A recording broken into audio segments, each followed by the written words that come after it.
Hey, it's Wendy from Worldwide Speak.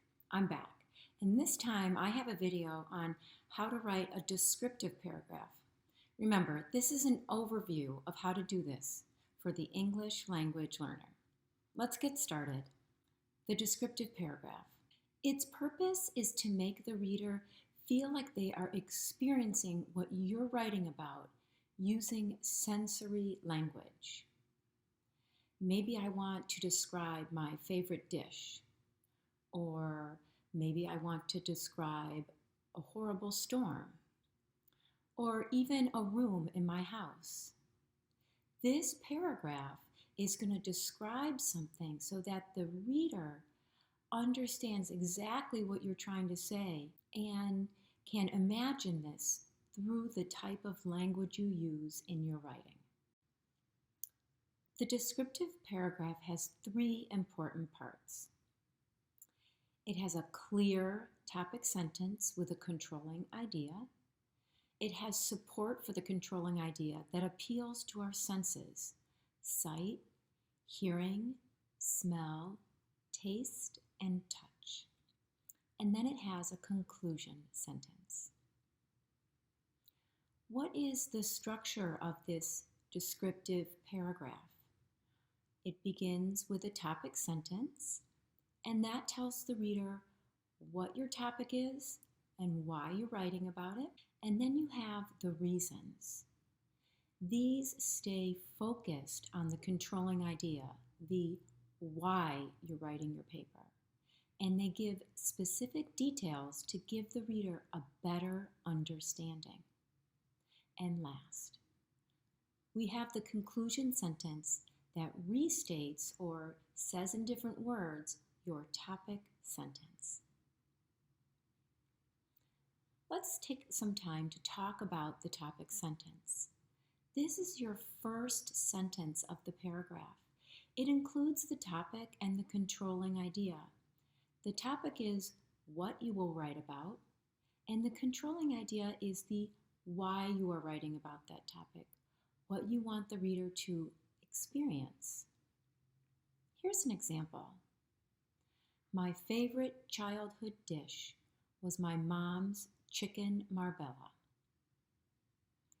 My favorite childhood dish is the topic.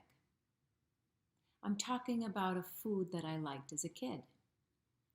How am I going to make that specific and answer the question why I'm talking about it?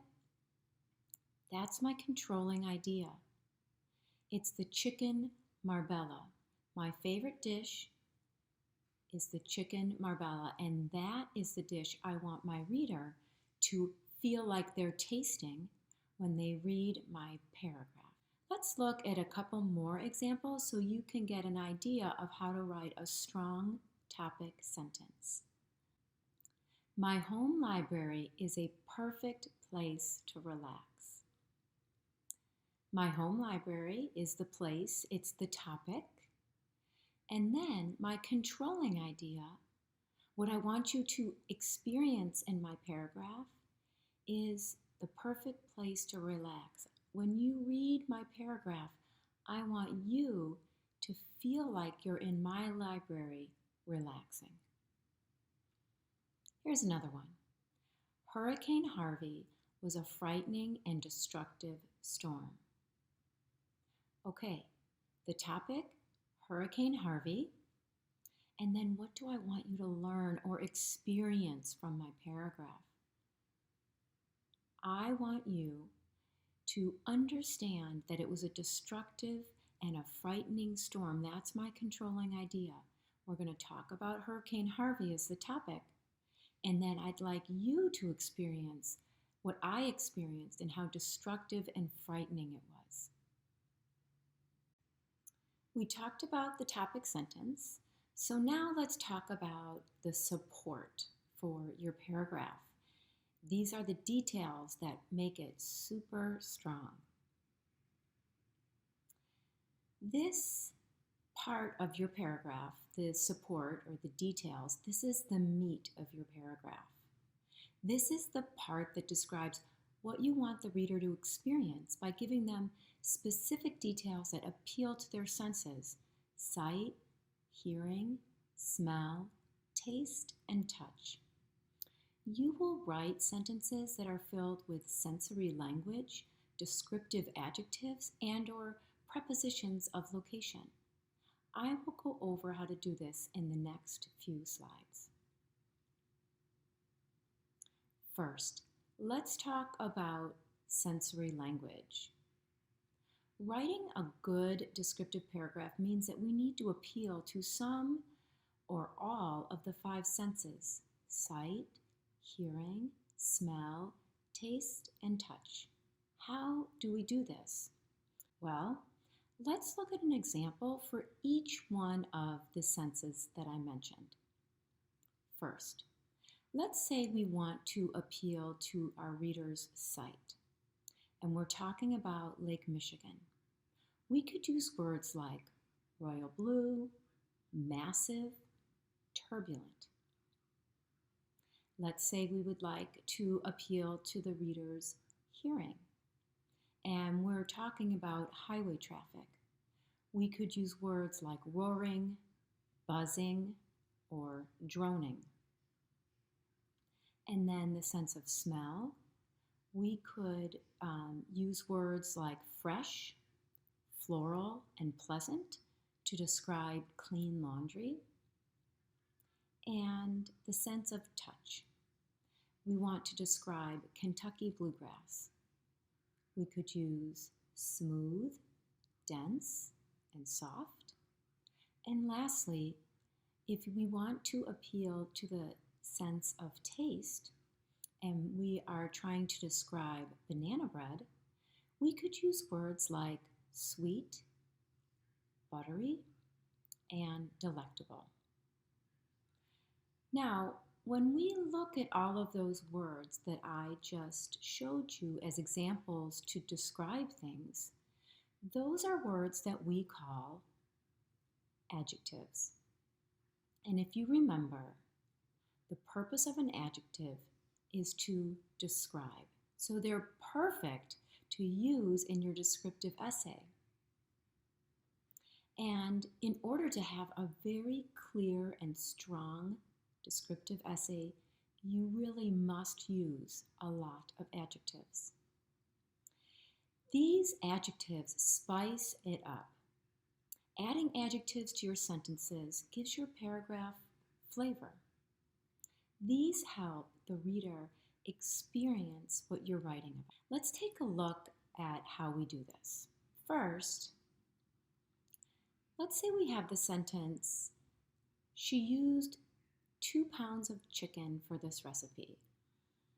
Well, that's kind of boring, and it could put your reader to sleep or make your reader think about something else they have to do that day. What if we added adjectives? Let's take a look at the sentence again and with a few descriptive adjectives. She used 2 pounds of fresh, organic chicken for this delicious recipe. I've added 3 adjectives to the sentence. And you bet, it definitely wakes the reader up and gives the reader that sense of taste, and it gives more detail. Another way that we can keep our support really strong is to use similes. A simile makes a comparison between 2 things by using the words like or as. We use similes to make our writing more descriptive and easier for the reader to imagine. Let's take a look at an example. The juicy chicken meat melted in your mouth like warm butter. What 2 things are we comparing in this sentence? We have the chicken and we have butter. And we're comparing the 2 so that the reader gets a really clear image in their mind. Let's look at another example. The lion was as loud as a freight train.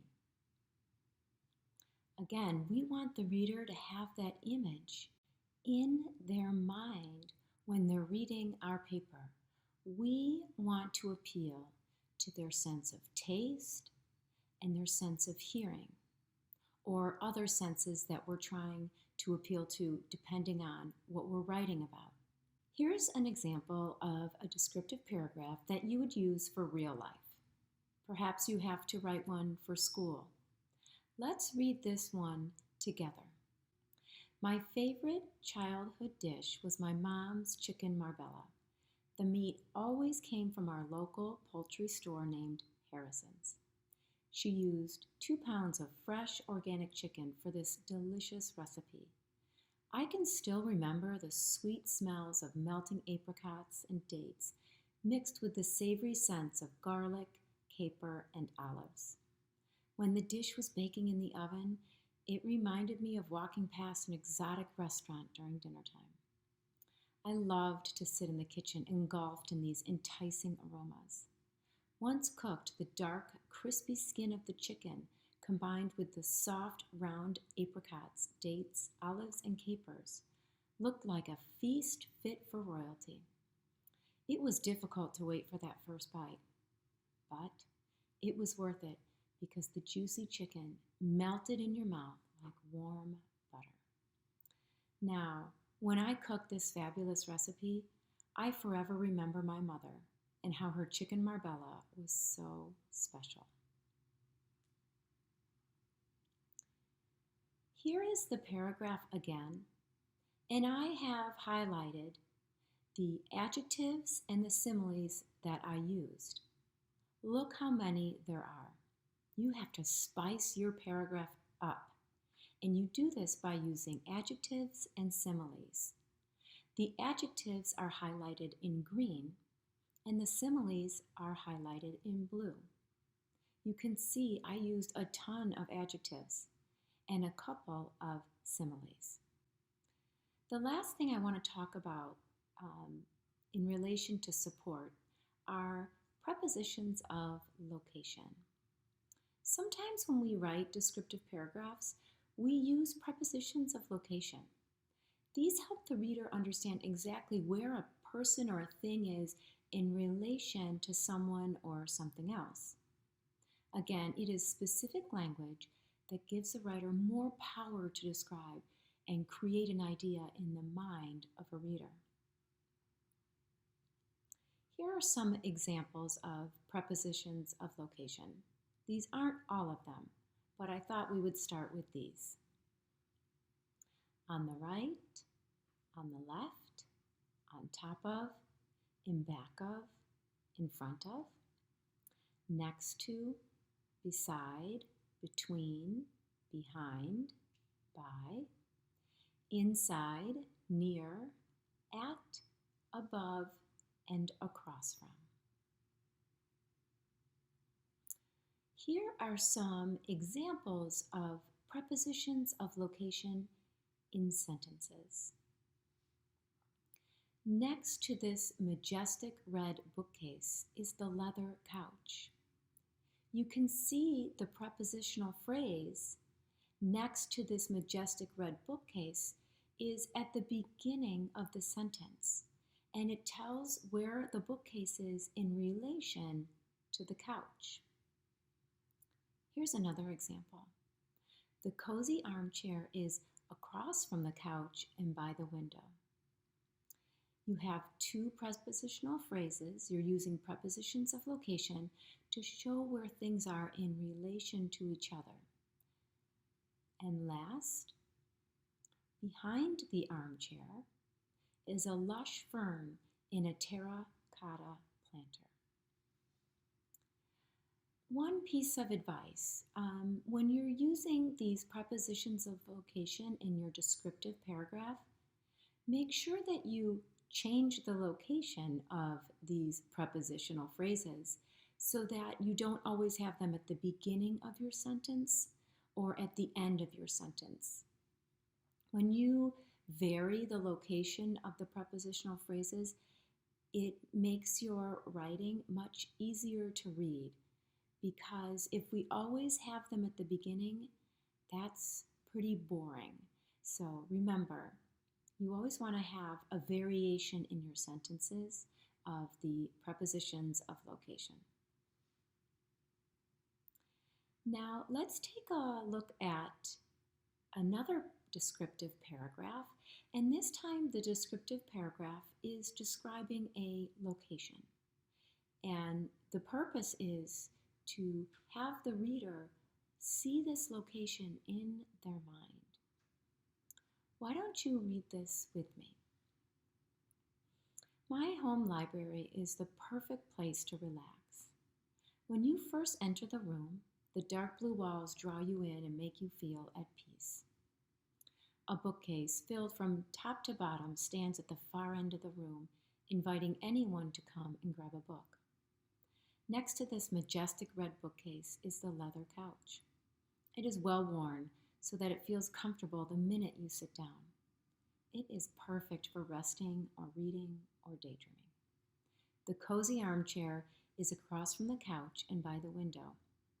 This is another wonderful place to sit because when the sunlight hits the chair, it warms your soul. Behind the armchair is a lush fern in a terracotta planter. In between the couch and the armchair is a round wooden coffee table with a beautiful straw basket in the middle. And on the floor is a faded Persian rug. This gives the room the warmth that makes you want to stay for a while. When it's time for some peace and quiet at home, the library is the only room that I want to be in. So I've taken the time to highlight all of the prepositions of location in this paragraph that describes a room. So as you can see, I used a lot of these. Some of them come at the end of the sentence, some of them come at the beginning of a sentence, and some of them are in the middle of a sentence. And we even use sometimes two prepositional phrases with prepositions of location in the same sentence. So remember, you want to have a variety of locations for your prepositions of location. All right. And last, the conclusion sentence. Remember, this is the last sentence of your paragraph, and it just restates the topic and wraps up the paragraph. In our first example paragraph, our topic sentence was, my favorite childhood dish was my mom's chicken marbella. And then our conclusion sentence was, now, when I cook this fabulous recipe, I forever remember my mother and how her chicken marbella was so special. So my favorite childhood dish, I use the word recipe. And then what I do is I mention my mom again, and I say that I remember her.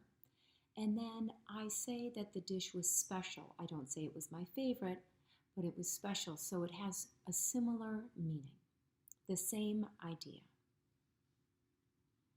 In the second example paragraph, I wrote, my home library is the perfect place to relax.